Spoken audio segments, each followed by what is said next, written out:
Pour le 9e numéro du podcast, j'ai dû prendre le train. C'est la première fois qu'on va interviewer un Français. Donc, je suis à Paris. Et si vous entendez du bruit, c'est qu'on est vraiment à côté d'une rue métro. Donc, c'est la vraie vie. Si on a de la chance, on va peut-être même entendre un meurtre en live. Et je suis donc dans l'appartement de Verino. Salut Verino. Salut Dan, comment ça va? Ben, ça va bien toi? Ben, très bien. Merci de m'accueillir chez toi d'ailleurs. Ben, merci de venir. Moi, ça me fait plaisir. Je suis très content de participer à ça. Et puis que tu aies la démarche de venir jusqu'à Paris me rencontrer. Je suis très content. Oui, parce que pour essayer de faire cool, j'aurais pu dire oui, mais de toute façon, je suis à Paris pour d'autres... Non, j'étais pas à Paris pour quoi que ce soit. J'ai pris le train ce matin, je prends le train après ça en finissant. Première question, donc nous on se connaît, j'ai quand même raconté d'où on se connaît. La première fois qu'on s'est rencontrés, c'était au Brussels Comedy Festival. Exactement. C'était donc le gala d'ouverture. Mais moi je me souviens, t'avais été le premier à passer et tu dis c'est quand même pas un boulot facile dans un gala être le tout premier. T'avais plein de gens, des gens de la presse, des gens qui sont habitués de voir une série de choses et ça avait super fort marché. Hein. Ouais, j'étais très content parce qu'en plus c'était un gala dans lequel il y avait un sacré niveau quand même. Il y avait Walter, il y avait Shirley Soignon, il y avait toi, il y avait il y en a plein d'autres que je vais forcément oublier, mais je sais que le niveau était très bon et c'est toujours frustrant de passer en premier quand t'es humoriste parce que tu viens, tu fais le meilleur passage que tu peux faire, mais forcément tu chauffes la salle. Forcément il y a un moment où les gens ils se détendent, ils y vont, et puis pour le quatrième humoriste ils sont au taquet. Et quand tu penses en dernier, c'est horrible après ça. Ouais. Parce que les gens sont fatigués de rire. C'est ça, il y a vraiment des passages, des moments plus agréables, mais bon après c'est notre sauce interne. Ouais. Mais je sais que j'avais croisé un humoriste québécois que tu dois connaître qui s'appelle Eddie King. Ouais. Et je lui avais parlé de ça parce qu'il y a 5 ans j'étais venu à Montréal et pareil j'avais fait un gala, bon c'était tout petit gala, c'était les Maudits Français, tu vois, devant il y avait 300 personnes, mais encore une fois on m'avait mis en premier parce que je suis le mec sympa et puis en plus je gueule jamais et puis je chauffe bien la salle parce que je suis gentil.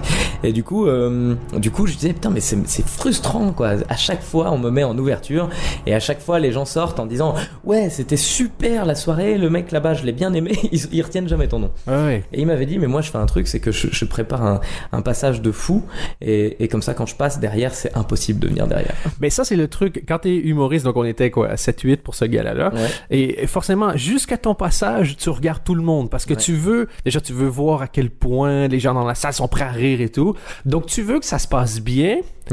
Mais pas trop non plus. C'est ça. Parce que c'est vrai que celui qui a cartonné, c'est impossible de passer derrière. C'est très difficile quand un mec a brûlé la salle, il a déjà mangé. Enfin, le public a déjà mangé. Ouais. C'est vraiment, tu montes sur scène, tu tombes devant des gens qui disent nous, ça y est, on a fini. Hein. Ouais. Fais ce que tu veux, toi.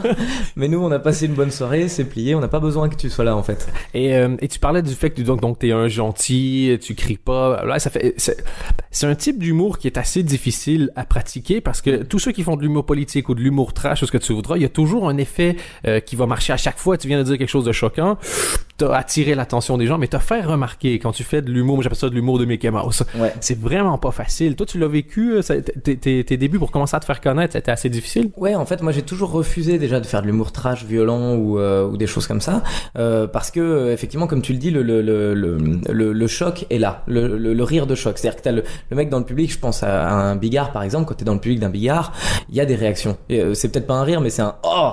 Et donc ça c'est l'équivalent d'un rire pour l'humoriste qui est sur scène d'ailleurs. Si t'entends du bruit, tu fais c'est bon, mon effet a fonctionné. Cool, il se passe quelque chose.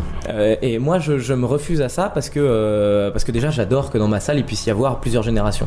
Je kiffe quand une famille entière se déplace, que l'enfant de 8 ans il rigole et que la petite vieille de 77 ans elle rigole aussi. Le problème quand on a ça et qu'on cherche cet équilibre là, c'est que l'ensemble des gens qui sont entre ces deux fourchettes là se dit bon bah si un gamin de 8 ans a rigolé et qu'une petite vieille de 77 ans a rigolé, moi je vois pas pourquoi ça m'amuserait quoi. En réalité on est obligé d'écrire sur plusieurs degrés et de pouvoir illustrer pour qu'un enfant s'amuse, de pouvoir ne pas être violent pour qu'un petit vieux s'amuse et soit pas choqué, et à la fois d'être assez punchy et assez fort pour que la personne qui se situe dans nos générations à nous, moi je suis trentenaire, j'imagine que toi aussi, parce que c'est ces gens-là qu'on veut faire marrer, c'est les gens qui sont t'as envie de faire marrer tes potes, t'as toujours envie d'être et les autres humoristes et entre autres humoristes aussi, c'est plus difficile de se développer une personnalité quand t'es clean. C'est de l'humour d'optimisme en fait, donc ça veut dire qu'on tape sur rien d'autres que des choses qui sont pas gênantes. Ouais. Et c'est très violent, très difficile, très compliqué. Mais après, c'est des heures et des heures passées derrière un ordinateur. Et puis c'est une foi aussi. C'est ce que tu crois toi, ce que tu veux développer dans le monde. Moi, je me dis toujours, je suis persuadé que on peut servir à quelque chose nous en tant qu'humoristes, et que c'est dans notre démarche créative qu'on servira à quelque chose. Que si quelqu'un il vient dans la salle et qui voit les mêmes atrocités que dans le monde, il va en rire. Ok, c'est cool. Mais quelqu'un qui vient et qui pendant une heure oublie exactement tout ce qui lui arrive de négatif, et que juste pendant une heure il se marre de toutes les conneries qu'il a croisées sans faire gaffe, bah moi je trouve ça plus beau, plus fort. Et puis je trouve que c'est classe de finir une phrase par moi je trouve ça plus beau, plus fort. T'es né où? T'es né dans quel coin? Je suis né à Nancy, en Lorraine. Ok, et ça fait combien d'années t'es à Paris? Et je suis arrivé en 2004, janvier 2004. Ok. Donc là ça fait 8 ans et demi. Ouais, Quasiment 9, ouais. 9 ans dans quelques mois, quoi. Et t'étais déjà humoriste quand t'es arrivé, ou t'es devenu humoriste après? Non, j'avais jamais écrit. En fait, j'avais très peur de travailler chez moi. Enfin, à Nancy. C'est-à-dire, à partir du moment où j'ai décidé d'être humoriste, si j'étais resté là-bas, je l'aurais pas fait à fond. Je sais pas pour quelle raison, mais et ouais, donc quand j'ai commencé à monter sur Paris, c'est vraiment pour être humoriste. C'est-à-dire que mon objectif à moi, c'était pas le cinéma, le truc, tout ça, je serais content d'en faire, hein, tu vois, mais c'était pas être comédien qui me poussait. C'était pas jouer, faire semblant de. C'était être responsable de ma propre vie. C'était écrire mes propres textes et les jouer, et puis donner mon avis, quoi. Et donc j'ai commencé à écrire. Ça n'a pas été bon d'ailleurs dès le début, mais au bout de 3-4 ans, j'ai commencé à marcher un petit peu, quoi. Mais moi, ce qui m'intéresse surtout, c'est de savoir, donc au début, t'as commencé tes premiers, je veux dire, tes premiers pas, tes premiers, je veux dire, succès. Donc la première fois que tu fais rire quelqu'un sur scène, c'est super. Pour toi, c'était quand? Ouais. Est-ce que tu te souviens avec quelle vanne? Première, je me souviens très bien du sketch. C'était même dans un lieu qui est identifié à Paris, qui s'appelle le Palais des Glaces. Ouais. Et je venais d'arriver, j'avais vu un truc, un casting, une audition, je sais plus ce que c'était, et puis je m'étais inscrit. Il fallait écrire sur un thème. C'était rendez-vous dans 10 ans. Et j'avais travaillé là-dessus, j'avais écrit un sketch sur un mec qui collectionnait toutes les étiquettes de produits remboursés, satisfaits ou machin, et qui faisait toutes ses courses en fonction de ça, et qui devenait du coup, qui avait répertorié toutes les étiquettes promotionnelles. C'était un vrai psychopathe, et qui se disait donc dans l'avenir, dans 10 ans, quand tout le monde sera mort de faim, qu'il y aura plus tout ça, moi j'aurai un petit bunker avec tous mes trucs dedans. Et donc il prévoyait tout. Et ça avait super bien marché, ce sketch, au Palais des Glaces, donc devant 500 personnes, ce qui est une très belle salle. Et je suis sorti de là en me disant, mais c'est évident que c'est ce métier que je vais faire. J'ai eu 4 ou 5 claps, ces applauses, alors que je n'avais jamais joué de toute ma vie. C'est-à-dire vraiment, j'avais même à peine effleuré le théâtre. J'avais dû monter 10 fois sur scène en tout, en comptant mes spectacles scolaires. Enfin, c'était vraiment. Et là, je monte sur scène seul et ça cartonne. C'est un truc de ouf. Je rentre chez moi en me disant, waouh. Le seul problème, c'est qu'après, la vraie vie démarre. Les vrais moments où tu te dis, ah, ok, d'accord. En fait, c'était juste que ce soir-là, c'était. Toutes les conditions étaient réunies. Ouais. Et c'est un sketch que tu fais encore aujourd'hui, ça, ou non, au bout de 3 mois, je l'ai effacé parce que j'ai fini par écrire des choses plus fortes. Et puis que il y a aussi quelque chose, c'est que je pense que tu le sais aussi bien que moi, c'est qu'il y a des moments où t'as le cœur qui bat. Il y a des moments où tu montes sur scène et ce que tu vas raconter ce soir, c'est pile le moment de la raconter. Et puis comme tu le disais, je suis impatient et j'ai besoin d'écrire un nouveau spectacle. Tu le sens des fois. Moi, je suis pas encore passé au stade du 3e, parce que pour le coup, le premier a pas duré longtemps, mais j'ai aussi cette envie-là. Ce qui fait que mon premier spectacle là, officiel, celui que je joue en ce moment, il évolue en permanence. Et il y a des gens qui l'ont vu il y a 2 ans, il n'a plus rien à voir. Et il faut que maintenant je puisse... Et ça te fait pas chier dans un sens, parce que si il est plus du tout comme il était il y a 2 ans, ça veut dire que c'est techniquement un 3e spectacle, donc tu pourrais revendre plus de billets. C'est techniquement presque un 4e ou 5e. Je dois avoir 6 heures de spectacle depuis le début de ma carrière. Il y a très peu de choses qui sont communes avec ce que je jouais même il y a 3 ans, parce que comme toi, je suis c'est-à-dire, quand je trouve plus drôle, j'enlève ce qui est moins drôle, quoi. Donc il y a d'un côté il y a la frustration de te dire voilà, et d'un autre côté il y a le truc de te dire c'est pas grave si c'est mieux. Qu'est-ce qu'on risque au final? De perdre du matos et puis que les gens se disent, ah, c'est dommage, j'ai pas vu le début. Bah, t'avais qu'à être là. On va juste faire une mini parenthèse sur On ne demande qu'à en rire, forcément. Ouais. Est-ce que c'est vraiment là que ta carrière a pris son envol? C'est très compliqué parce que t'es à combien de passages déjà? Je suis en train d'écrire mon 35e là. Ok. Et donc il sera diffusé demain si mes calculs sont bons par rapport à ta diffusion à toi. Ouais, moi c'est le podcast arrive le jeudi et donc voilà. Et donc moi le thème donc là je l'aurais joué, je ne sais pas si encore s'il est drôle ou pas. Ouais, parce tu l'auras joué et en ce moment il est toujours pas écrit, c'est ça? C'est ça, exactement. Et donc ça va très vite. Elle a pris un envol Sur deux fronts en fait. D'un côté, effectivement, l'année dernière, j'ai pas pris plus de plaisir que ça à le faire, mais faut reconnaître que les gens m'ont plus identifié. Mais cette année, depuis septembre, où je prends vraiment ça plus qu'au sérieux, je vais pas dire que l'année dernière je faisais en dilettante, c'est pas du tout le cas, mais cette année, je me bagarre avec mes propres armes et je travaille dans la direction dans laquelle j'ai envie de travailler. L'année dernière, je m'adaptais à l'émission. Ok, C'est-à-dire qui m'a permis d'arriver à un certain nombre de passages, ouais. Tu vois, de jouer leurs règles à eux. Et cette année, avec mon nombre de passages, j'en arrive à me dire, ok, et maintenant, je fais ce que j'ai vraiment envie de faire. Et quand tu dis leurs règles à eux, c'est-à-dire plus sketch que stand-up. Oui, c'est vrai qu'ils ont une maladie du stand-up. Jean Benguigui m'a détesté au début quand j'arrivais en stand-up. Maintenant, c'est mon premier fan parce qu'il comprend mon stand-up, il comprend ma démarche et pourquoi je fais du stand-up, et que c'est pas vraiment du stand-up entre guillemets, parce que on colle toutes ces images faciles, mais quand j'écris un stand-up pour l'émission, j'essaie d'avoir un point de vue sur le thème en question. Mais moi, quand je vois l'émission, et je les connais pas, mais j'ai juste l'impression qu'ils savent pas c'est quoi du stand-up. Ils savent pas du tout ce que c'est. En France, on ne sait pas ce que c'est que le stand-up. En France, le stand-up, c'est un arabe qui parle de trucs d'arabe. Voilà ce que c'est pour les gens. C'est la meilleure définition du stand-up français que j'ai entendu de toute ma vie. Mais voilà, le stand-up en France, ce que c'est, quoi. Ah. C'est quand un blanc fait du stand-up, on se dit, mais qu'est-ce qu'il va dire? Alors que j'ai vu un sketch de Arnaud de Samer Oui. qui se moquait du stand-up, et il y a quelqu'un en Belgique qui me l'a envoyé en disant, hey, qu'est-ce que t'en penses? Et je dis, ben, honnêtement, je trouve qu'il a raison, parce qu'il montre toutes les failles du stand-up. Il montre tout ce qui est mauvais dans le stand-up, mais n'importe quel... Même, mettons, je sais pas, de la tarte aux pommes. Tout le monde aime la tarte aux pommes, mais la tarte aux pommes avec du vomi, ça va pas être bon, quoi. Ben ou t'es fort bizarre dans tes goûts et je préfère ne pas te connaître. Mais montrer la mauvaise version de quelque chose va toujours être mauvais. Et tant mieux si on dénonce ça, mais après ça, c'est pas parce que t'aimes pas... tu sais, c'est pas parce que t'aimes pas un film que t'aimes pas le cinéma. Hein. Exactement. Et c'est ça que j'ai jamais compris, moi, dans On demande qu'à Henri. Il y en a beaucoup qui me disent, ah, pourquoi tu le fais pas? Ils disent qu'ils aiment pas le stand-up. Moi, j'aime le stand-up. C'est comme aller voir une fille qui aime pas les petits blonds maigrelets puis essayer de la draguer. J'ai pas ce temps-là à perdre, quoi.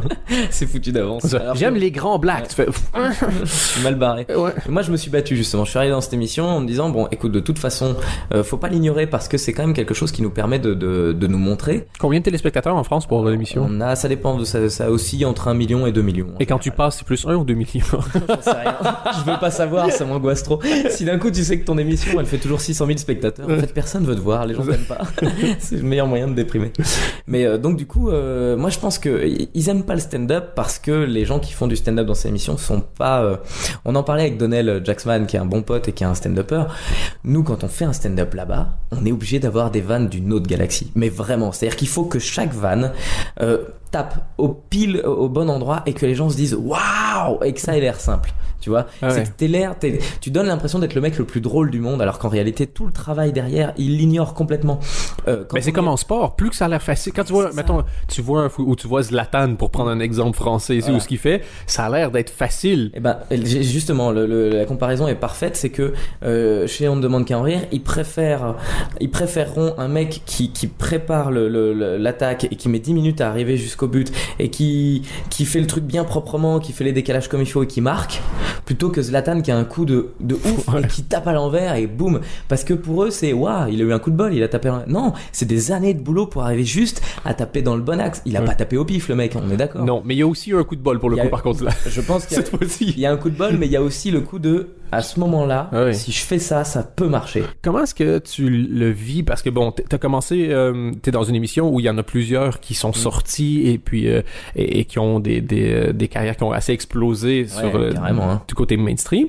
Comment est-ce que tu le vis? Moi, je parlais tout à l'heure quand t'es dans un gala, tu veux que ça se passe bien pour les autres, mais d'un côté, tu te compares toujours. Est-ce que c'est la même chose avec ceux qui sortent de cette émission-là? Pas tout à fait, parce que dans cette émission, on n'a pas les pouvoirs qu'on a sur scène. C'est-à-dire que quand t'es dans un gala, tout le monde a égalité, tout le monde maîtrise. Enfin, c'est là que ça se passe. Là, on est sur de la télé et tout le monde a plus ou moins d'expérience en télé, y compris plus ou moins d'expérience en scène. Donc il y a des mecs qui sont dans l'émission, qui vont globalement, je m'entends vraiment très bien avec tout le monde, mais il y en a certains, faut reconnaître que leur travail en scène n'est pas vraiment abouti, alors que dans l'émission ça marche très fort, donc leur carrière va monter, les gens vont aller les voir en disant waouh c'est génial, on est fan d'eux, mais en réalité le spectacle est pas au niveau, et voilà. Donc moi dans cette émission je cherche pas vraiment, j'aimerais bien sûr que ça me serve, mais je pense pas que si Arnaud de sa mère marchait moins bien, moi je marcherais mieux. On a là pour le coup c'est tellement vaste que l'intérêt c'est que ça marche pour tout le monde en fait. C'est quoi l'objectif? Donc maintenant ça fait donc quasiment 9 ans que tu fais ça. Et t'as quel âge? Là, j'ai 30 ans. 30 ans, ok. Et c'est quoi l'objectif? Tu as dit tout à l'heure que le cinéma, la télé, tant mieux, ça arrive, mais c'était pas l'objectif principal. Mais je crois que l'objectif, il est réalisé. En réalité, c'est de monter sur scène et de faire marrer les gens. Après, et t'as envie. Et oui, j'ai envie depuis 5 ans. J'ai de quoi nourrir ma famille. Enfin, c'est absolument magnifique. Hein. Je suis beaucoup plus heureux que ce que j'aurais été si j'étais prof de sport, comme je me destinais à l'être au début. Je gagne mieux ma vie qu'en étant prof de sport. Je suis plus heureux en travaillant. J'adore mon métier. Donc vraiment, j'ai déjà rempli mon objectif. Après, on a toujours, et c'est la magie de ce métier, c'est qu'on a toujours, c'est-à-dire que la lune, elle s'éloigne en même temps que t'avances en bagnole. Tu vois ce que je veux dire? Ouais. C'est que elle reste pas fixe, et y a pas un moment où tu dépasses la lune quand t'es sur l'autoroute. Là, c'est un peu pareil. C'est-à-dire que tes objectifs, ils se décalent. Donc, mon premier objectif à la base, quand je suis arrivé à Paris, il est rempli, et puis c'est génial. Donc ça, faut que je m'en souvienne, tu vois, au quotidien, me dire, mais c'est merveilleux. C'est comme un jeu vidéo. Quand t'arrives à la fin du tableau, c'est pas la victoire, c'est le début du tableau suivant, et c'est tout. Il y a jamais personne qui s'est dit tiens, je fais trop d'argent maintenant, je vais diminuer un peu mon salaire. C'est ça. Dans la tête de même Bettencourt, elle s'est pas dit ça, tu vois. Donc personne se dit ça. On cherche toujours le mieux, et c'est vachement bien. C'est ce qui fait qu'on progresse, c'est ce qui fait que les records du monde au 100 mètres descendent, quoi. À chaque fois que t'atteins un objectif, tu cherches plus loin. D'office, tu cherches un objectif qui est plus grand derrière. Et mais disons toi, en ce moment, ton prochain objectif, le prochain grand truc que tu vas accomplir. Le gros truc là, c'est de finir ce spectacle-là, parce que effectivement, à force de l'enrichir et tout ça, j'ai envie d'en faire quelque chose, de faire un nouveau complètement, et donc de le finir bien comme il faut, puisque le 13 janvier, et là vraiment vous le savez en avant-première parce que je l'annoncerai que demain, le 13 janvier je termine ce spectacle-là à l'Olympia, et voilà, l'objectif concret, c'est remplir ce vieux rêve que t'as quand t'es humoriste, c'est que tu montes à Paris, quand t'es tout débutant, que tu montes à Paris dans ton petit train, et que t'arrives sur Paris, que tu te dis un jour l'Olympia, et ben voilà, là c'est le mois prochain. Donc j'espère que je vais pas m'arrêter d'un coup, tu vas faire bon, ça y est. Après l'Olympia, c'est fini. Mais donc le projet est intéressant. Tu l'as annoncé en télé pour le sketch, après le sketch de chez Ruquier demain. Le pari énorme, donc j'ai intérêt à faire un très très bon sketch pour que les gens puissent se dire bon on va aller le voir, parce que si tu fais de la merde et que derrière tu te dis je vais à l'Olympia, les gens ils disent oui. Bonne chance.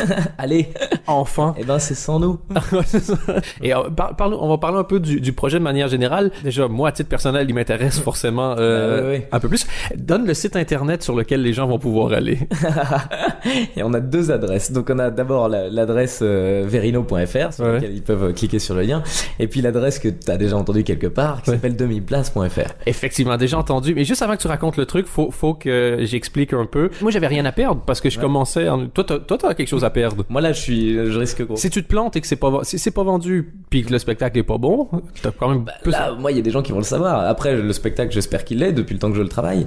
Mais effectivement, on n'est pas tout à fait sur le même principe, puisque moi, j'ai attendu finalement d'avoir un peu plus de notoriété, et donc du coup, j'ai d'autres attentes entre guillemets. J'ai envie de faire quelque chose un poil différent. Par contre, là où c'est intéressant, c'est qu'effectivement, on s'est couru après. C'est-à-dire que toi, au moment où tu crées ce truc-là, moi, j'en ai pas spécialement entendu parler en France, parce que Gilles m'en a parlé, il m'a dit Dan Gagnon, il est super, on est en train de faire ça. Je me dis oui, c'est très chouette. Et puis je me retrouve en juin dernier à parler à ma prod en leur disant je vais écrire un nouveau spectacle, et qui me disent oui super génial. Donc juste pour je dis mais attendez, parce que on va pas il s'agit pas juste de ça, il faut finir le premier, il faut faire quelque chose de bon. Et ils me disent bon écoute, c'est tendu, on verra plus tard quoi. Je dis écoute, c'est très simple, moi si vous le faites pas, je le fais tout seul.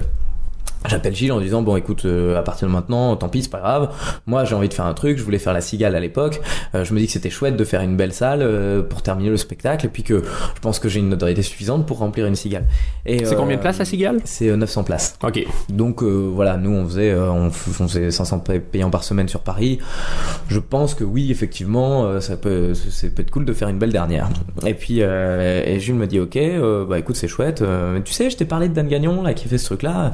Je dit oui, bah, écoute, génial, machin. Voilà, mais sans plus. Et deux jours plus tard, j'ai un coup de fil de ma production qui me dit écoute, j'ai parlé avec Gilles, on va faire ce que t'as dit.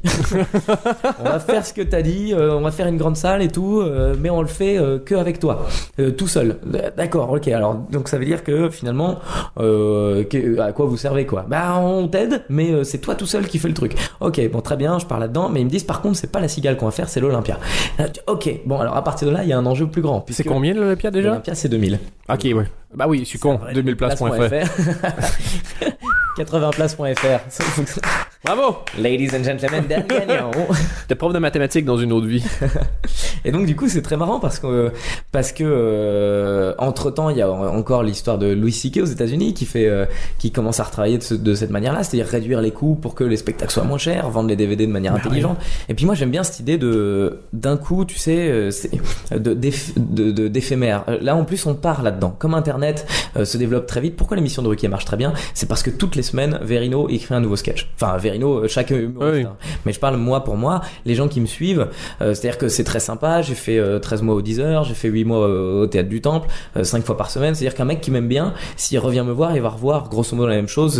Enfin, après, ça s'adapte. C'est la production. Il faut produire mais là, beaucoup. Maintenant, il faut écrire énormément. Pourquoi tous les trucs sur Internet, les mecs qui font des podcasts fonctionnent? Parce que on a du nouveau et on veut ça. Donc il faut, si nous on veut pas se faire remplacer, il faut nous remplacer nous-mêmes.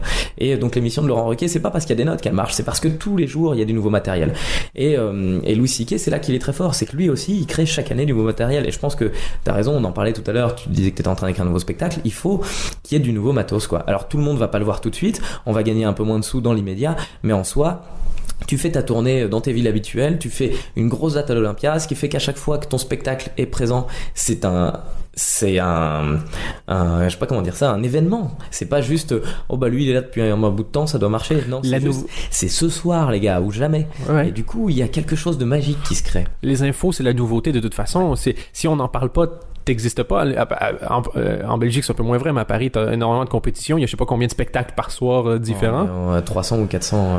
Ouais, et moi ce que je comprends pas, c'est ceux qui écrivent pas plus, c'est que tu dis admettons que t'en es à ton 5e spectacle et tu dis ah oui mais le 4e je l'ai pas joué à fond. Mais si le 5e est vraiment bon et qu'en finissant ton spectacle t'as des DVD que tu peux vendre 5 ou 10 euros parce que tu les produis toi-même, parce que ben tu vas quand même continuer de le diffuser ton spectacle. C'est quand même quand les concerts rock ils font plus de fric en général avec c'est une règle que je viens de sortir de ma tête mais c'est la loi d'Anne Gagnon. Oh c'est ça exactement. Qui vient de passer. Pour citer Louis C.K., c'est d'autant plus impressionnant que ça existe pas et que je viens de l'inventer. Mais je sais que le pourcentage de fric qui se font est assez impressionnant sur le merchandising parce que si t'as passé un bon moment dans un concert, t'as envie de repartir avec quelque chose. Tu penses plus, c'est fini. C'est comme c'est l'équivalent d'avoir une érection. Tu vois, c'est le rationnel a foutu le camp et tu dis un t-shirt de mon groupe préféré à $54 ou 55 €, alors que je pourrais l'avoir pour 17 si demain je vais dans un magasin, je vais t'en prendre 2. Et les humoristes, nous on est vraiment cons pour ça, je trouve. On fait un spectacle, les gens rigolent quand il est bon pendant 1 heure. Et tout le monde se casse. Et puis voilà. Et c'est les autres mecs qui vont faire l'amour avec les filles qui étaient dans la salle. C'est pas normal. On doit terminer. On doit finir le boulot. Faut finir. Mais c'est vrai, si t'arrives et que t'as 3 DVD à vendre, un t-shirt, une application, 2 CD audio avec tes spectacles, et puis j'en sais, qu'est-ce que t'as fait en plus, t'as une ligne de bic parce que ça te fait marrer, qu'est-ce que j'en sais.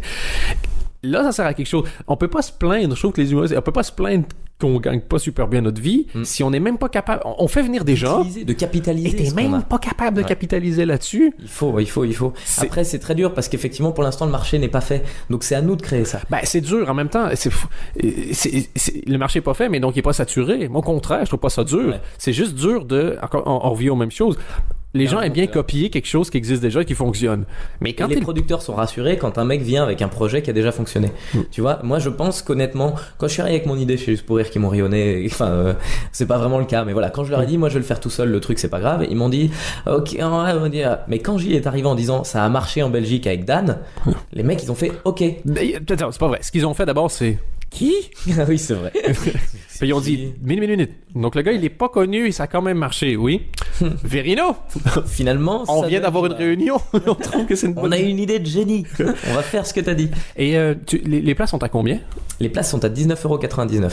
Ça, c'est un truc que sur lequel je voulais que ce soit pas cher, parce que on s'en fout des profits. Enfin, moi, là, pour le coup, on fera de l'argent plus tard avec ce qu'on...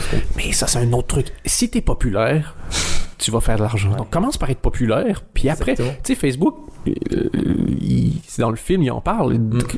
Ça a pas trop mal marché, hein, leur mode là, beaucoup moins bien, mais ils ne valent que plusieurs milliards de dollars, donc les pauvres, mais... Alors qu'au début, voilà, Twitter, c'est pareil. Sois populaire. Il faut d'abord créer la fanbase et puis jouer avec. C'est ça le développement maintenant. C'est plus simplement mettre des affiches d'un mec pour dire regardez, ce mec-là, il passe partout. Mais ça, c'était le cas il y a quelques années encore. Tu vois, Foresti, c'est la télé qui l'a rendu populaire et maintenant elle est là, elle est point final. Une fois que t'es arrivé, une fois que t'es connu de toute façon. Et moi, c'est un truc, je trouve horrible quand tu regardes des humoristes qui sont sur Facebook ou Twitter et qui passent leur temps à dire venez me voir à tel endroit, venez faire ci, et qui sont que en train de demander des trucs. Tu dis dude, t'es humoriste, fais des blagues, au contraire, propose. Ma mère a dit toujours les gens peuvent douter de ce que tu dis, mais pas de ce que tu fais. Donc si tu dis que t'es drôle, les gens peuvent douter. Fais des sketchs, mets des vidéos, propose des trucs. Quand je vois des gens, et puis il y en a qui font ça, qui retweetent des compliments qu'on leur a fait. J'ai envie de les tuer. Je te jure, là, unfollow automatique. Ouais. J'ai des potes qui font ça, et je viens de découvrir un truc qui s'appelle désactiver les retweets. Et je te jure que ça m'a retourné ma vie. Parce qu'il y a des soirs où t'es sur ta timeline et tu lis, et t'as tous les retweets du mec qui a fait un sketch à la télé, ou même les mecs, il a raté son passage, et puis il a dit je suis nul, mais ferme ta gueule. Moi, quand je fais un mauvais passage à la télé, je m'écrase comme une merde. Je me cache dans ma piole, voilà. Et mais les mecs qui disent attention, je vais bientôt faire un truc, mais c'est pas vraiment terrible parce que je me suis foiré. Fais pas la promo de ça. Ouais. Assume, on est là pour faire ça. On propose, les gens disposent. Oui, moi, il y a des sketchs, j'ai fait de la merde, je le dis très bien. Il y a pas longtemps, je suis tombé sur j'ai un mec qui m'a fait un site qui s'appelle toutverino.fr, enfin qui m'a pas fait un site, qui a fait un site de fans. Et il est bluffant ce site. Je suis allé regarder. Il est mieux que le tien. Mais je te jure, j'étais bluffé. J'ai passé 2 heures dessus à regarder. Il a trouvé tous les trucs que j'ai fait depuis des années et j'étais bluffé. Et je suis tombé sur un article qui mentionne ce que les gens ont dit suite à un de mes passages, qui était un passage sur une abeille qui fait du miel bleu. Et il s'avère que j'ai fait une merde terrible. Je suis arrivé avec une idée de génie qui s'est transformée en idée de con en 2 secondes. Tu sais. Oui, je vois ça, le truc qui s'essouffle. C'est comme quand tu vas voir un film qui a une super bonne prémisse, puis au bout de 10 minutes, tu fais il pourrait arrêter le film maintenant. C'est ça y est, c'est terminé. Ils ont plus rien à dire. Une idée, je me suis dit, si ça fonctionne, ça passe. Ça demi-fonctionne, et là, je me dis, ok, c'est fini. Et je me prends. C'était quoi l'idée, par curiosité? Je suis arrivé tout en bleu en disant, j'ai goûté le miel bleu, mais je vois pas ce que ça schtroumpf. Et donc je pars sur le mec qui a bouffé du miel bleu, qui n'est pas conscient du fait qu'il s'est transformé en schtroumpf et qui explique clairement l'idée. Enfin, je fais mon sketch que j'avais écrit avant, mais en remplaçant les mots importants par les mots schtroumpf. Et donc le premier gag a marché, puis il n'y a rien eu après, c'est ça? Le premier gag marche, mais derrière, quand t'expliques que la première schtroumpf, elle schtroumpf autre chose qu'une schtroumpf, parce qu'une schtroumpf, normalement, ça schtroumpf des schtroumpfs, mais pas là. Là, elle se dit, je vais schtroumpfer autre chose. On parle de Maya, Maya la schtroumpf. Et Maya, et là, c'est mort. Là, tu vois que les gens.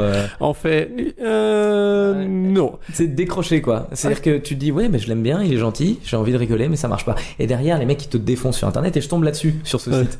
Le mec, il dit, putain, Verino, la dernière fois, son dernier sketch, il a pas été bien accueilli.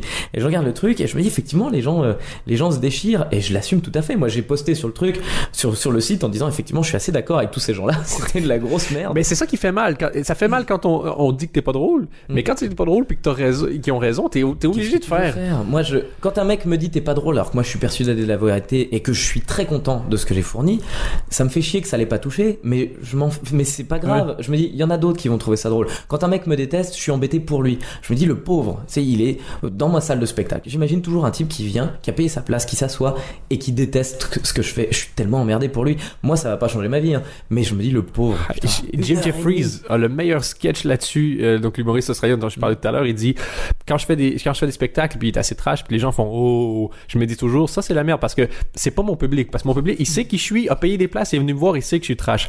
Ça veut dire qu'il y a des gens dans mon public qui sont allés voir leurs potes et qui ont fait on va aller voir Jim Jeffries, c'est le gars le plus drôle au monde, sans vraiment prendre toutes les précautions. Et donc pour ces gens-là, j'ai de la peine parce qu'ils savent, ils sont assis dans la salle et ils font « Oh fuck, il va falloir que je m'excuse auprès de Catherine et de Jean, que je leur dise. » Et pour eux, ça me fait de la peine. Mais ça, c'est marrant parce que je le dis souvent quand il y a des gens qui me disent « Je suis venu avec mes parents, ils ont adoré. » Je dis « Heureusement qu'ils ont adoré parce que moi, ils me connaissent plus derrière. » Mais toi, derrière, c'est toi toute ta vie où t'es avec tes idées de con. T'as vu ce que tu nous avais fait faire lundi dernier? Ah oui, la dernière fois. Maintenant, c'est nous qui vont. Ben, tu fais, c'est comme, tu peux pas être mannequin si tu doutes du fait qu'il y en a qui vont te trouver belle ou pas, tu vois. C'est, à partir du moment où t'es monté sur scène, il est trop tard. Il faut que t'as accepté que les gens allaient des fois te détester, des fois t'aimer, et ça fait partie du jeu, en fait. Et puis même c'est notre rôle aussi d'être l'objet de soit adoration, soit au contraire, haine. Et au début ça fait mal, hein, ça, putain. T'as mis combien de temps à en revenir, toi? J'ai mis j'ai eu plusieurs phases, hein. Je crois que au début je m'en suis séparé au bout d'1 an ou 2 ans. C'est-à-dire que j'ai arrêté de regarder ce que les gens pensaient de moi sur internet, et puis voilà, j'ai commencé à m'établir vraiment bien sur scène. Et quand je suis revenu dans ces émissions de Laurent Ruquier où je me retrouvais de nouveau jugé, de nouveau critiqué sur internet, là ça a recommencé à me blesser. Et aujourd'hui je suis dans une nouvelle phase où je me dis bon, écoute, hein, c'est pas grave, la semaine prochaine t'as un nouveau sketch à écrire, donc repars. En fait, quand t'as plus le temps de te préoccuper de ce que les gens pensent de toi et que t'es juste dans la création, et bah t'es juste, en fait, t'es dans de la justesse, je parle. Donc toi tu te googles comment? Tu te googles maintenant T'as arrêté? Bah j'ai plus le temps, en fait. Là je travaille vraiment comme un porc, et puis ça comme tu dis, c'est-à-dire que quand t'as quelque chose à créer, tu perds pas le temps de le faire. Enfin, c'est important de savoir ce que tu te donnes de temps en temps, de faire un petit pit stop, tu vois, de dire ok, est-ce que je suis un connard? Ouais.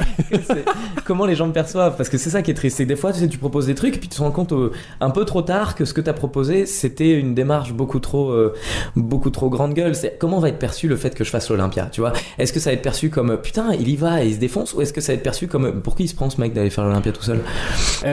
Parmi tous tes potes, toi, ça fait donc 8 ans que tu fais ça. Il y en a plein qui ont pris des parcours différents. Et est-ce qu'il y a une espèce de clique des humoristes à Paris? Vous voyez souvent? C'est qui les humoristes avec qui tu traînes le plus? Moi, j'ai des vrais potes dans le milieu. Shirley, par exemple, Shirley Soignon, avec qui je m'entends très bien. Donald Jacksman, Charlotte Gabris, qui est chroniqueur chez Michel Drucker. Enfin, il y en a plein, je vais oublier, mais tu vois, j'apprécie aussi beaucoup Cody en Belgique.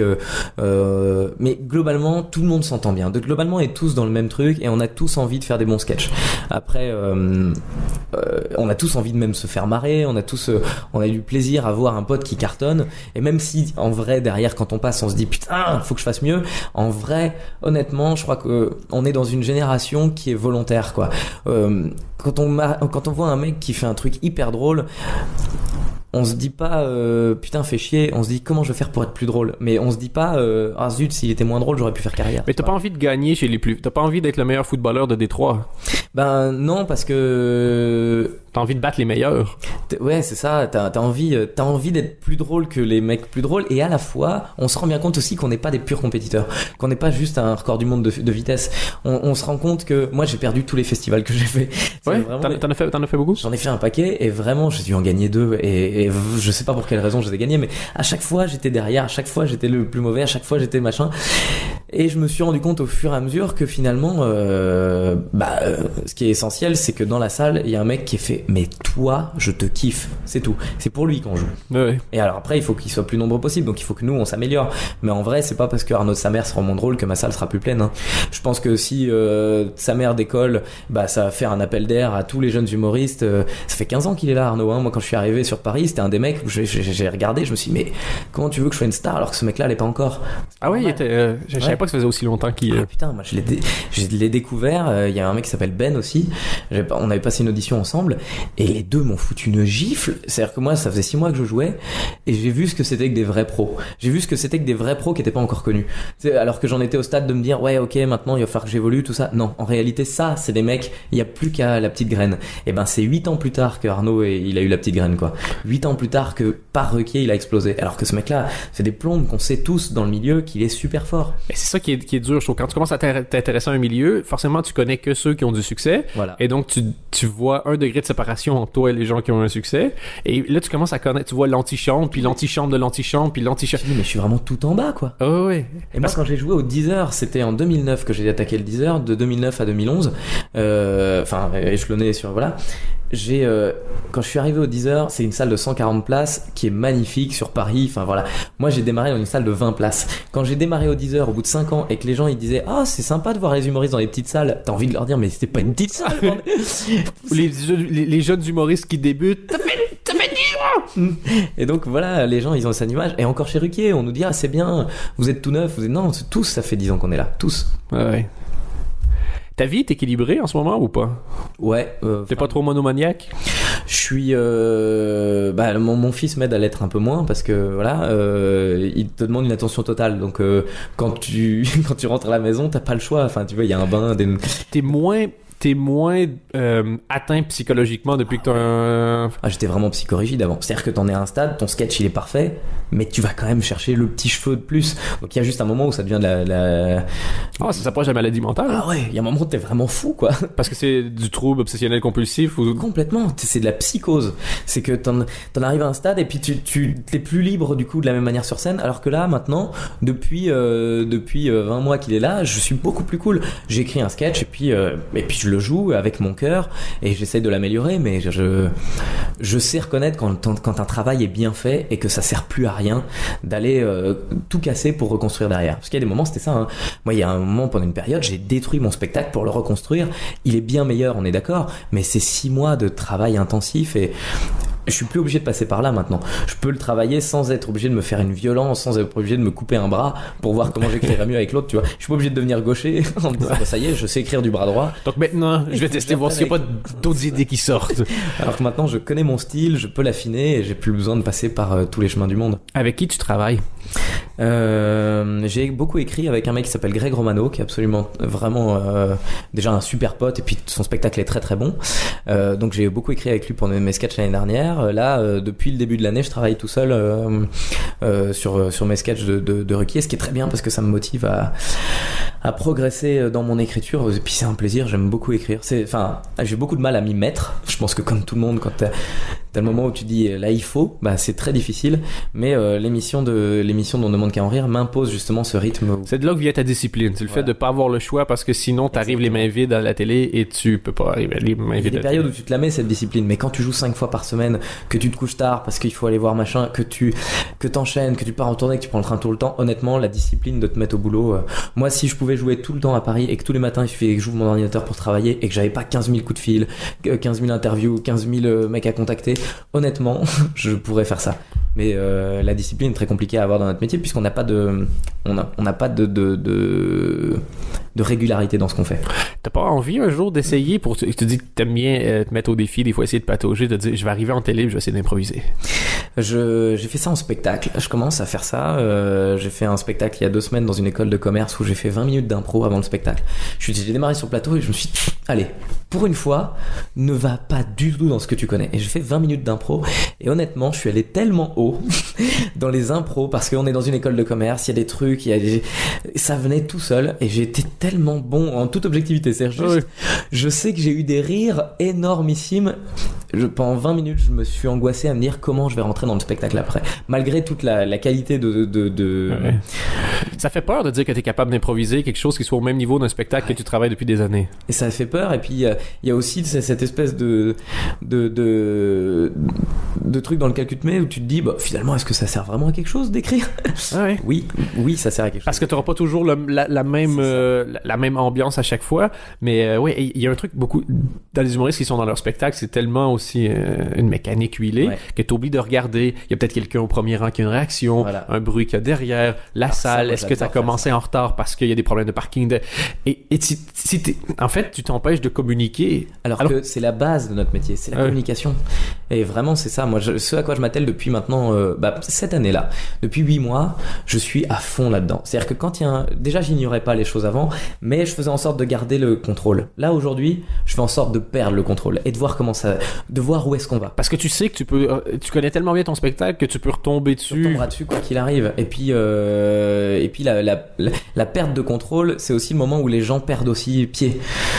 on peut pas être dans La un surprise. contrôle absolu. J'ai toujours été dans un contrôle absolu de mon spectacle et finalement je pense que c'est le petit truc qui me manquait ces dernières années pour être moi totalement épanoui dans mon métier, c'est que le contrôle total c'est chouette, mais putain, juste la prise de risque absolue. C'est le moment où tu sais plus où t'es et où tout le monde se perd, c'est merveilleux là. T'es un peu contrôle freak dans tout? Parce que tout à l'heure, tu disais qu'avec ta production, des fois, tu vas dire non, mais je veux faire comme ça, je veux faire comme ça. Et là, tu dis chez toi ou quand tu fais ton sketch ou sur scène. Ouais. Donc, une espèce de difficulté à. Là, j'ai besoin parce que en fait, je fais plus confiance. Je peux plus. C'est-à-dire, j'ai fait confiance à des gens en me disant normalement, ils devraient. Et en réalité, j'ai été déçu. Et pour ne plus être déçu, faut être contrôle freak, quoi, vraiment. Mais tu fais tout de bout en bout, et quand tu demandes quelque chose à quelqu'un, t'attends qu'il le fasse correctement, c'est normal, mais il faut aussi, du coup, toi, pouvoir le demander clairement, savoir exactement où tu vas, et donc, du coup, analyser aussi ce que tu veux. T'as quelqu'un qui gère tes affaires personnelles, parce que plus tu vas avoir de succès, moins tu vas avoir du temps. Il y a quelqu'un qui check un peu, qui va prendre tes rendez-vous, qui va checker tes emails, qui va te conseiller, qui... Non, pas vraiment encore. J'ai, par contre, avec ma femme, elle est très intelligente et très juste. Donc son regard est vraiment primordial. Quand je dis que j'écris ça, c'est juste dommage pour son physique. Hein. C'est dommage qu'elle soit horrible. c'est pas vrai en plus. Il l'a croisé ce matin. En arrivant, je suis arrivé déjà dans l'appartement de Verino. J'arrive et j'ai appris d'ailleurs que le salon était la même pièce que votre chambre à coucher. On joue à Tetris tous les soirs. Tu remballes les trucs, tu plies, Et ils étaient les deux avec les ordinateurs en train de travailler un face à l'autre. Voilà, ça se voyait que c'est habituel. Ils font à peu près toujours ça. Et ils sont mis à bouger la table pour la faire redescendre. Et pendant un instant, je me suis dit merde, il est tellement pauvre que c'est pas une table, c'est une table à repasser. C'est une planche à repasser. Je pensais que t'étais sur une planche à repasser. Donc voilà. Et donc j'ai vu, c'est ça, qu'elle regardait, qu'elle checkait un peu des envois de mails et des trucs pour toi. Et donc elle, mettons, la personne en qui t'as le plus confiance c'est au monde. C'est personne en qui j'ai confiance sur cette planète.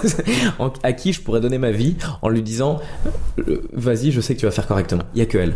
Moi j'ai un truc comme ça avec ma copine aussi. Je lui dis toujours, elle est mon rempart contre la médiocrité. Exactement. Si j'ai une idée à défendre et que j'en parle avec elle et qu'elle est pas convaincue, les autres peuvent me convaincre de changer d'idée. Mais si j'en parle avec elle et qu'elle me dit non, t'inquiète, je trouve qu'elle a un goût sûr. Donc, si elle me dit t'inquiète, c'est une bonne idée, eh ben je vais pouvoir défendre avec beaucoup plus de confiance mes idées derrière, parce que je me dis, quand tu regardes la fiche dans le passé, je me suis beaucoup plus souvent planté qu'elle. Donc, je préfère faire confiance. Et elle sait comment je suis, elle sait comment ça. Et moi, le projet au Cirque Royal, il y avait deux personnes que j'avais contactées avant d'en parler, et elle, et la première fois, elle me dit, je sais pas, c'est quand même elle dit, laisse-moi te rappeler. Elle me rappelle 2-3 heures après en disant, non, t'as raison, c'est une bonne idée. Raccrocher le téléphone, et je suis exactement tout droit foncer sur le truc. Pour rester un peu dans cette ambiance là, un peu comment ton cerveau fonctionne, t'as un style donc d'humour qui correspond à ce que t'es, donc le côté un peu je veux dire le côté très gentil, blablabla. Pourtant t'as pas joué du tout la carte people. Non. On t'a jamais vu nulle part. Tu pourrais avec ton fils, tu pourrais avec ce qui se passe avec lui. Je suis assez nul à ça, et puis surtout, moi, j'ai aucun respect pour les gens qui font ça. Ouais. Je trouve que, notre métier, c'est de faire rire. Faut juste que tu sois au sommet. Pour toi, c'est comme tricher de faire ça. Bah oui, parce que je pense qu'on montre des choses qui sont pas intéressantes, en fait. Je pense que, après que les gens soient curieux, s'ils le sont, c'est chouette, mais nous, avoir la démarche de dire, regardez, ça, moi, je trouve que c'est un peu malsain. Je trouve qu'on a besoin, pour moi, il faut que ce soit hasardeux. Je sais pas comment dire ça. J'ai l'impression d'arnaquer les gens si jamais je fais une carrière en faisant pas exactement. Et c'est pour ça que j'ai hésité à faire l'émission de Laurent Ruquier, c'est parce que il y a cette démarche quand même de se montrer et de me faire des sketchs et machin. Là, j'ai réussi à m'en séparer et à me concentrer uniquement sur le travail, et donc c'est pour ça que maintenant je la fais avec beaucoup plus de cœur. Mais j'ai toujours ce petit truc de me dire. Il faut que ce soit juste, en fait. Je crois que je suis un psychopathe de la justice, et j'aime... Justice ou justesse? Un peu les deux. Okay. Moi, quand je vois un mec qui réussit sa carrière qui est pas bon, mais qui a juste été au bon endroit, serré les bonnes mains, sucé les bonnes personnes, et fait en sorte d'être placé ici, j'ai un mouvement de recul. Et je veux juste, moi, pas avoir ce mouvement de recul par rapport à moi-même. Tu sais, il y a toujours un moment. À 40 ans, je sais très bien que si je fais ça, à 40 ans, je suis au sommet, ok, génial. Mais juste, à quel moment j'ai baissé mon pantalon? Ouais. À quel moment je me suis trompé? À quel moment j'ai fait ma pute, en fait? Tu veux pas, c'est ça, parce que si tu essaies de vendre une vie privée plutôt qu'un sketch, c'est que tu penses que ton sketch est moins intéressant que ta vie privée. Exactement. Et donc, il faut faire des sketchs plus intéressants que ma vie privée. Est-ce que pour l'instant, tu as déjà été confronté à ça? Parce que, entre guillemets, c'est facile de pas le faire si c'est pas toi qui le propose, mais si on vient te voir en disant « Ah, ben Verino, on sait maintenant que t'as des enfants, ce serait bien de faire une première page de magazine, on te file 5000 boules. » Bah écoute, ouais, il y a toujours un moment où l'argent, ça devient compliqué. Ouais. Il y a toujours, mais on t'a déjà proposé des trucs comme ça ou t'as Non, jamais. Ok, donc t'as pas... En ce moment... Je n'ai pas été confronté à ça du tout. Moi, ma théorie, et j'y sais rien, mais j'ai toujours eu l'impression que... J'en sais rien plutôt. J'ai toujours eu l'impression que ça vient souvent de la personne, le choix de jusqu'où tu laisses les gens aller dans ta vie personnelle. Exactement. Mais qu'une fois que tu l'as fait, quand ça se passe bien, genre mettons, je te montre mon gosse quand il est né, ben si à 12 ans il se fait arrêter pour trafic de drogue, impossible de fermer la porte. C'est ça. Alors que si tu l'as pas ouvert au début, parce qu'il y en a qui sont des gens qui sont hyper populaires, genre moi j'ai jamais vu de Thierry Lhermitte par exemple, sa vie privée est allée dans les magazines People, alors qu'il est pas moins connu que prendre Audrey Pulvar pour prendre un exemple assez récent, quoi. Et toi, t'as des gens donc, des humoristes dans ton entourage qui ont utilisé ça un peu? On n'est pas obligé de les nommer, c'est pas ça le point, mais il y en a, non, pas de mon entourage, mais effectivement, il y a des humoristes un peu identifiés et célèbres qui jouent de ça un petit peu, qui vont se montrer à la télé, qui parlent beaucoup de leur famille, de leur passé, qui vont avoir tendance à sortir une petite larmichette quand il faut. Je mets pas en question le fait que ce soit vrai, mais moi, tout le respect que j'avais pour ces mecs-là et leur travail, il est un tout petit peu amoindri par le fait que il y a presque de la pitié qui se dégage. En fait, je sais pas comment dire ça. C'est un peu pour moi, quand tu dragues une fille, il faut que tu sois au sommet. C'est-à-dire, il faut que cette meuf-là, ok, elle vaut de l'or. Il faut que je vaille, mais plus que de l'or. Il faut que je sois un titane pour que cette fille-là, je puisse l'intéresser. Il y a d'autres mecs qui travaillent autrement, qui vont lui dire, mais tu sais, moi, je suis malheureux en ce moment. Il me faudrait tout ça. Moi, je dis que tu la fais pas rêver, cette fille-là. Et il faut la faire rêver. On a le devoir, une fille en or, de la faire rêver. Et le public, c'est pareil. Quand on a du respect pour le public, on a le devoir de lui donner que du positif et du bien, et pas uniquement de lui dire mais si faut que vous veniez me regarder à l'Olympia, sinon je serai tout seul. Non, il faut leur dire, les gars, on va s'éclater à l'Olympia, on va faire un truc, j'ai envie de faire une teuf, et si la place est pas chère, c'est pas parce que j'ai peur que vous veniez pas, c'est parce que je veux que vous puissiez venir. Et elle est là la différence, tu vois. C'est là qu'on voit ton passé de sportif revenir. T'as pas envie que l'autre équipe perde, t'as envie de gagner. Exactement. Et c'est pour ça que t'as pas envie que l'autre humoriste soit mauvais, t'as envie toi d'être d'exploser. Ça. Pour être le meilleur, faut battre les meilleurs. Je me souviens plus qui a dit ça, mais c'était une assez bonne phrase. T'as des fans. C'est quoi le plus intense qu'un fan a fait pour toi? Le truc le plus intense qu'un fan a fait pour toi? Genre le truc que t'as envie d'appeler tes potes du secondaire en disant vous allez jamais croire ce qui vient d'arriver. Le mec qui a fait le site déjà, hein. Le mec qui a fait toutverino.fr. Et tu l'as entendu comment? Il t'a envoyé un email ou tu te googlais toi-même et tu tiens, j'aimerais bien faire un site sur toi. Donc je lui dis oui, vas-y, fais-toi plaisir. Non, mais j'aimerais bien que tu me donnes des infos et tout. Je dis écoute, moi j'ai pas le temps de te donner des infos. Maintenant, vois avec ma production et tout. Il me dit j'ai contacté ta prod, j'arrive pas à les avoir. Écoute, je vais faire mon truc de mon côté. Ok, bon courage, à bientôt. Merci pour ton application. Voilà, je sais pas qui ça va être. Je sais pas si c'est un fou dangereux qui va se mettre à me prendre en photo dans la rue. C'est ça, il y a 12 photos de toi devant ton appartement avec l'heure et la date. Là, tu te dis voilà, ça fait peur. Et au final, quand je vois le travail qui est fait, tu te dis ça, c'est un mec qui a prêté une attention particulière à mon travail, qui l'aime et qui à la fois respecte mon travail. Il m'avait envoyé un mail en même temps en me disant voilà, j'ai vu ton spectacle et je voudrais te dire ce que j'ai aimé. Et il m'a fait une liste mais énormissime, j'ai mis peut-être 20 minutes à lire le mail, et dans toutes ces trucs là, il y a plein de vannes que moi je respecte, où je me dis tiens, ce mec là m'a compris. Et ça, pour le coup, ça me touche. C'est pas aussi énorme qu'une nana qui va m'envoyer son soutien-gorge, tu vois, quoique ça m'est jamais arrivé, mais je dis. Ça m'est jamais arrivé? Non. Mais j'ai l'impression que ton public, moi quand j'ai mis sur mon Facebook que j'allais te rencontrer, j'ai eu que des réactions de filles. Ouais, il est très féminin mon public, c'est marrant, mais parce que aussi moi, dans ma création, j'ai une réflexion de femme. Je suis pas uniquement un mec, j'ai une réflexion très féminine. Ça fait très longtemps que je suis avec ma copine et enfin ma femme maintenant, on se connaît particulièrement et vous êtes un joli couple de lesbiennes. Et voilà. C'est ça, en fait. Je suis devenue lesbienne. Ah, c'est pour ça que je fais pipi assez. Non, mais donc ça fait longtemps que t'es avec ta copine et que ton public soit féminin. Est-ce que c'est un truc qui a fait chier un peu ou à comprendre comment ça marche, elle s'en fout? Ah non, moi je suis très content qu'il soit féminin parce que je pense Non, que toi, oui, elle. elle non, alors elle bah on se connaît, Elle se sent pas vraiment c'est- menacée. Elle a pas l'aide, t'as vu comme elle est jolie. Et c'est un peu groupie, on t'envoie... C'est quoi, c'est dans les emails principalement? On t'attend à la fin des spectacles? Comment Je ça? reçois beaucoup de mails, en plus je réponds à tout le monde, donc ça commence à se savoir, ce qui fait que du coup je prends le temps de parler avec les gens quand je l'ai. Après il y a peut-être un peu de distance dans le temps parce que j'ai pas le temps de faire tout, mais Sur Facebook principalement que les gens te contactent? Facebook, mes mails aussi, parce que sur mon site internet c'est moi le mail quand on écrit, c'est sur moi que ça tombe. Ah, c'est directement chez toi. Enfin, partout en fait, dès qu'on peut me contacter, je suis le mec le plus simple du monde à contacter en fait. Enfin, peut-être toi aussi, mais je prête attention à tout ça. Oui, mais moi, les gens me contactent pas, donc c'est vachement facile. C'est Tu réponds à un mail par 2 semaines. Donc, honnêtement, je m'en sors très bien. Moi, ça me prend un peu de temps, mais j'aime bien le faire parce que voilà, je sais que moi, si j'aimais bien un mec et que je lui disais, j'aimerais bien qu'il me réponde et qu'il me dise juste merci, en fait. Il y a des gens qui t'ont un peu mentoré? Il y a des mecs pour qui j'ai beaucoup de respect. Franck Dubosc m'a bluffé. J'étais pas fan de son travail avant, et puis j'ai eu l'occasion de le rencontrer et j'ai compris comment il fonctionnait. Et là, j'ai commencé à être vraiment, vraiment bluffé par le mec. J'ai eu beaucoup de plaisir. J'ai fait les premières parties de Stéphane Rousseau dans les Zéniths en France, et franchement, j'ai passé plusieurs soirées vraiment géniales parce que le mec est super sympa. Comment est-ce que t'aimerais être... Est-ce que t'en as quelque chose à foutre de ton image? Moi, je vais te dire, si tu dis que t'es contrôle fric puis tu me dis que t'en as rien à foutre de ton image, je vais pas te croire déjà. Mais... Non, je suis contrôle fric sur le rendu. C'est-à-dire que je suis très content de ce que... Si moi ça donne exactement ce que je voulais, je suis content. Après, j'espère que les gens le perçoivent comme ça. Et des fois, je reçois des mails où les gens me disent c'est ouf, enfin c'est intelligent, et j'adore ça.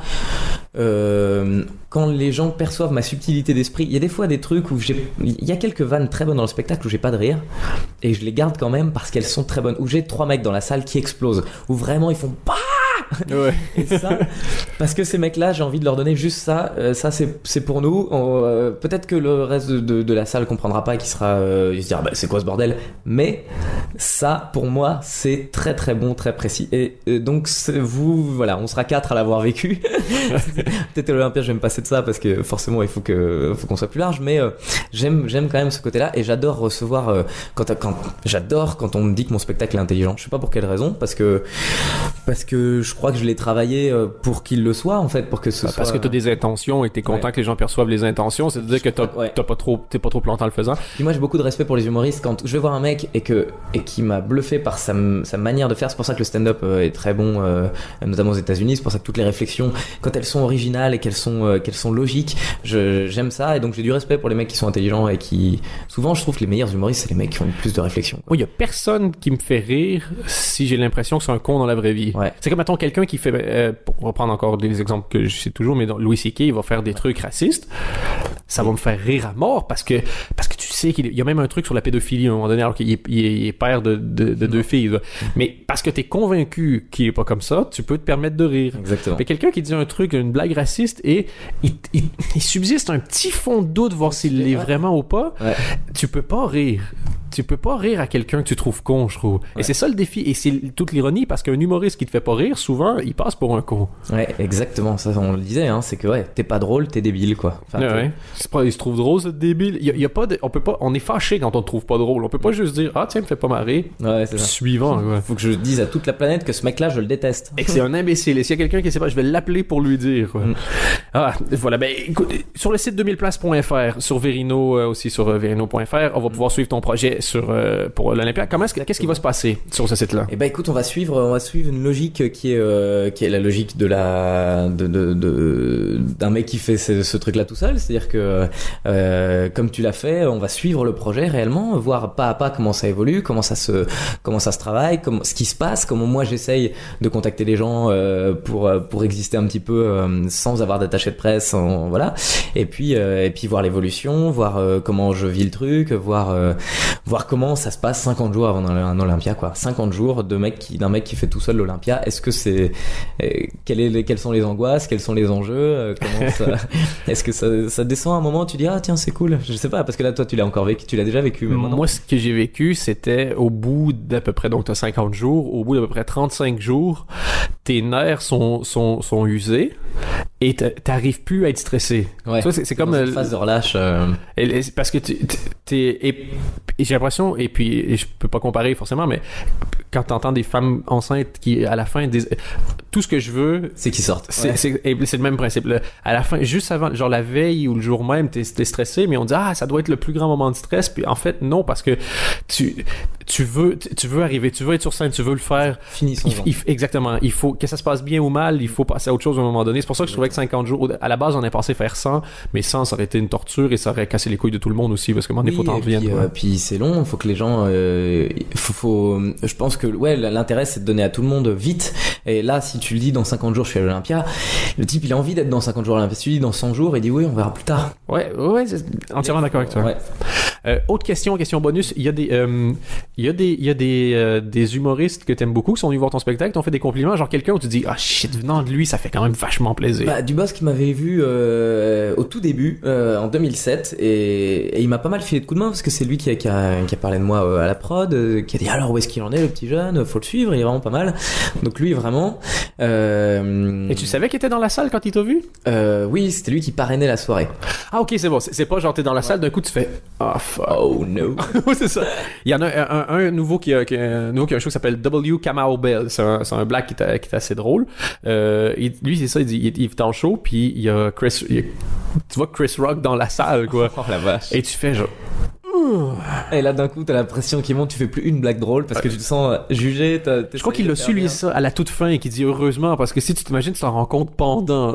Tu dis Chris Rock est là alors que c'est Après il y a des fois ça peut être je sais que par exemple Gilbert Rozon qui est mon producteur j'ai signé chez Juste pour Rire France avant que Gilbert voie mon spectacle et un jour on m'annonce il est dans la salle donc je me retrouve samedi soir, il est dans la salle et au fait il y a aussi la journaliste du Monde. À toi. Et là je monte sur scène et il y a une nana qui rit mais comme jamais j'ai entendu rire quelqu'un, au point que je pense que les gens aux alentours avaient envie de la poignarder. Et donc je me retrouve avec cette salle où c'est un bordel intégral, que j'ai été obligé de couper 10 minutes dans mon spectacle tellement il y a eu d'impro. Ok. Et ce soir-là, je pense que le fait que Gilbert et puis la journaliste du Monde aient été là, ça m'a presque donné des ailes parce que j'ai eu envie de leur dire voilà ce que c'est, voilà que je suis capable. Enfin, quand il y a une merde, je la gère, que vous soyez là ou vous soyez pas là. En fait, du coup, t'as envie de dire à tout le monde moi l'enjeu, j'en aurai jamais. Parce qu'aujourd'hui, on était au maximum de l'enjeu. Et il n'existe plus. C'est encore une fois c'est assez cohérent par rapport à ce que tu dis depuis le début. C'est ton truc de sportif. T'as voulu montrer ce que t'étais capable de faire. T'as voulu monter sur le terrain quand il restait 5 minutes puis un goal à marquer. Pas quand tu mènes déjà 4-0 puis il n'y a plus d'enjeu. Et que tu dis je vais venir, de toute façon je sers à rien. Là non, ça faut...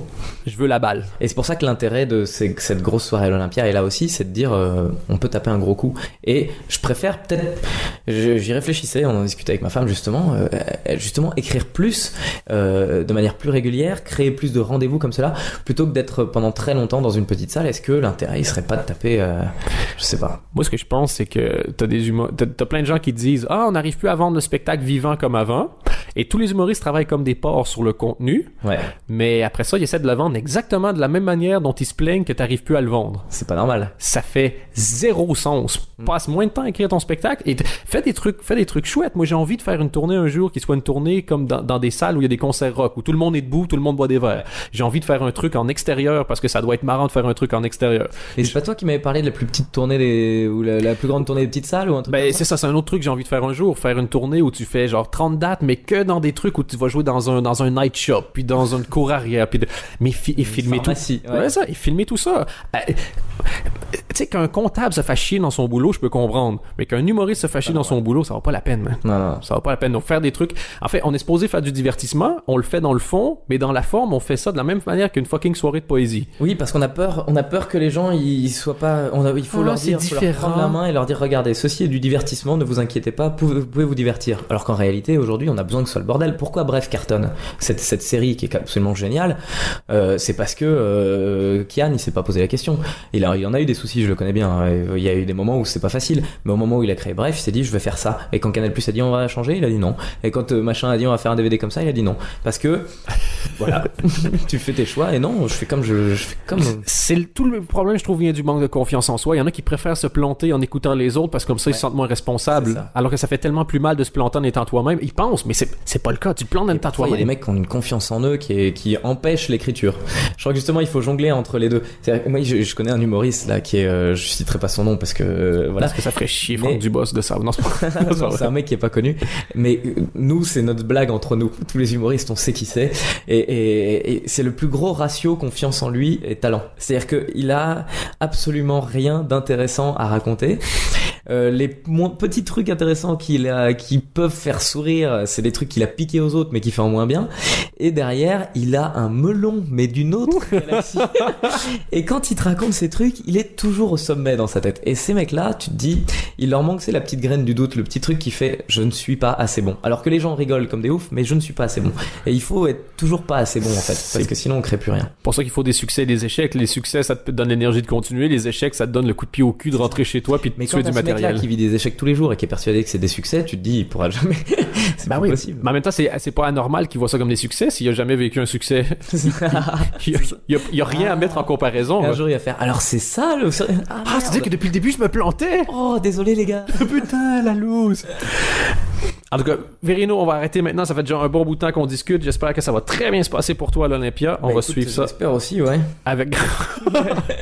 Le gars qui le dit avec moins de confiance. Ouais, j'espère. Merci beaucoup d'avoir accepté l'invitation. Et tu sais quoi, je vais introduire ça. À la fin de chaque podcast, maintenant, je vais demander aux gens. Tu vois maintenant à quoi ressemble l'émission. Tu connais pas mal d'humoristes. Ouais. Qui est-ce que tu aimerais entendre dans le même exercice? Greg Romano, je pense que... Alors, je sais pas si toi ça te fera beaucoup de monde parce qu'il est pas encore tout à fait identifié, mais il est très intéressant de discuter avec ce mec-là. Alexis Macquart, qui est le mec dont je parlais tout à l'heure, qui a un très très bon point de vue sur le stand-up, une très grosse culture humoristique du côté des États-Unis, et donc je pense que tu prendrais beaucoup de plaisir à discuter avec lui et que les gens prendraient beaucoup de plaisir à l'écouter. Parfait. Bon, ben merci beaucoup Verino, à bientôt. Ben merci à toi. À bientôt, salut.